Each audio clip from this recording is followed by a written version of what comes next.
And now to Elizabeth Brackett and a new report about the country's shrinking wealth. Elizabeth. Well, Phil, it's no surprise that American families lost money during the recession. But a new report from the Federal Reserve details exactly how much was lost. Between 2007 and 2010, in the depths of the recession, families lost nearly 40% of their net worth. That level of wealth is the lowest the country has seen in 20 years. And the report also takes a snapshot of American spending and saving habits in the early days of the recovery. And here to help us break down the report is Rebel Cole, a professor of finance at DePaul University. He has formerly led similar Federal Reserve studies, and thanks for coming in tonight. Good to be back. So as we said, the numbers aren't pretty. Net worth down by nearly 40%. First of all, tell us just briefly, what is net worth? How is that figured? Net worth, in its simplest, is what you own minus what you owe. So for example, if you own a house that's worth $500,000 and you have a $400,000 mortgage, you own $500,000, you owe $400,000, and your net worth is $100,000. Okay, thank you. Now let's look at the numbers from the survey in graph form. We have a graph that shows median household net worth, which means median means half the people are above that number, half the people are below that number. And you can see that the big drop is from 2007 to 2010. That's the 40%, nearly 40% drop. So tell me, what's the biggest reason for that drop? If you were to plot those 4 data points against a housing price index, Case-Shiller, FHFA, any of those others, it would be in virtual lockstep. This is all driven by decline in asset value, not because people are taking on more debt or spending what they have. And the housing prices rose, they doubled from 2000 to 2007, and since then they've dropped about 20%, or excuse me, to 2010 when this survey was taken. So when they're measuring from the peak of the housing crisis to 2010, you have this tremendous drop in home equity. I think the Fed is estimated as $7 trillion. These numbers are actually even worse, because since 2010, housing prices have dropped another 5%, and they're continuing to fall. Gosh. Wow. All right, well, let's look at now who was affected the most by this in graph form. This graph shows the change in net worth. So the poorest families are on the left, and as you can see, almost all of the groups, the net worth dropped. But the biggest drop was in the 60 to 80th percentile. And by and large, that's the middle class. So why the biggest drop in the middle class? It's because those are the people that are most likely to have their assets tied up in housing and to have big mortgages. The top 10% have lots of stocks and bonds, which also drop, but they only drop by about 15%. The other thing that we don't really think about is the impact of leverage. When people buy a house, they leverage it up 5 to 1. So for every $1 change in asset value, you have a $5 change in equity. So when housing prices drop 20%, you may have a 100% drop in your home equity.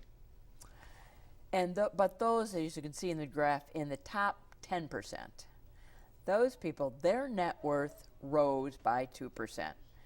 Now, is that a surprise that the top 10% that their wealth grew?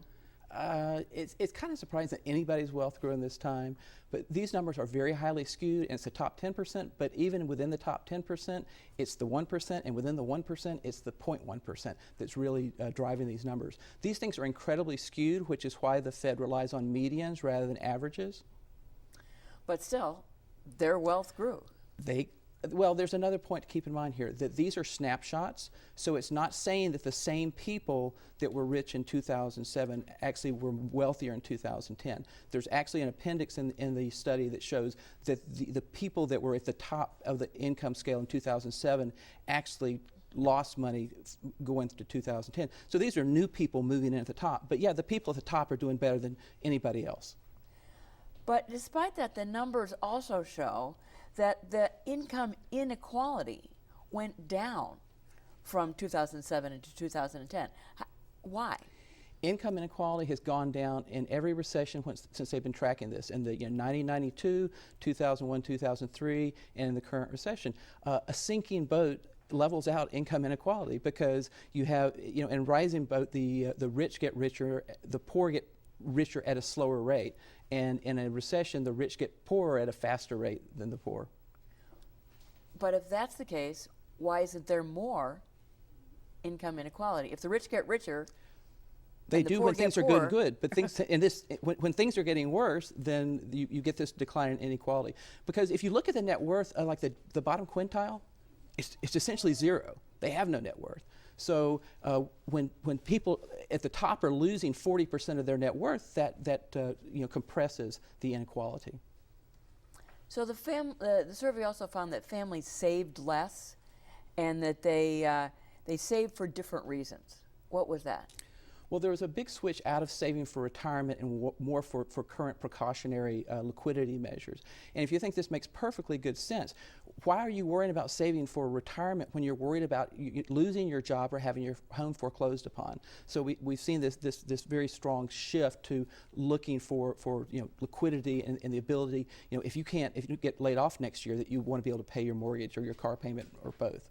So what does that mean for down the road if people are saving less for retirement, say, and they're saving really for a rainy day because they're afraid they might lose their job? Well, it doesn't mean that they're saving less. It means that their motivation for saving has changed. So I don't think it's a bad thing for retirement. It may actually be a good thing because the savings rate went way up during the financial crisis, but now that things are getting a little bit better, it's dropped back down again.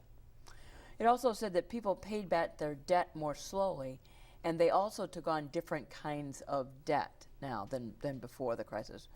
Tell us about that. Well, one of the big things that we know, we hear about this over and over, there's now over $1 trillion in student loan debt. And a lot of this is, I teach MBAs, and a lot of MBAs, or people are going back to get their MBA to improve their skill set, and other people are going back to school or that didn't get a degree or going to school because they don't, if you're not working, you might as well invest in human capital. And the other thing about the financing of that is in the days when we had rising home prices, family used their homes as a piggy bank to finance the college education. When your home prices have dropped and you can no longer take home equity out, then you're forced to rely on loans, and that's why we have this student loan problem where the average student is now getting out owing $25,000. What's that going to mean for the economy down the road? Well, think about it. If you start out owing $25,000 on your student debt it's the day you get out, you're not going to be looking to buy a home anytime soon. And the biggest problem we have is this housing market that continues to fester and prices continue to fall. A lot of these kids have seen this happen, and they see how risky it is to own a home. They may rent for the rest of their lives, and if that's the case, housing values are going to take a long time to recover. And just briefly, there was better news. A Fed study just released after 2010 showed that generally Americans increased their wealth by 28% above the recession low. So is that going to continue? Well, I worry about that because of, like I said, the housing prices continue to fall. The good thing is that since this study was completed in 2010, the stock market's actually gone up by 15%. So if equity prices continue to rise, then we should see wealth continue to rise. But the biggest portion, over 2/3 of all the wealth, is your home equity. So until we fix the housing market and get the housing prices stable and rising, we're not going to see an increase in net worth. All right. Thank you very much for joining us, Rebel. You're Appreciate welcome. it. And you can read the full Federal Reserve Report and hear more from Rebel Cole on our website.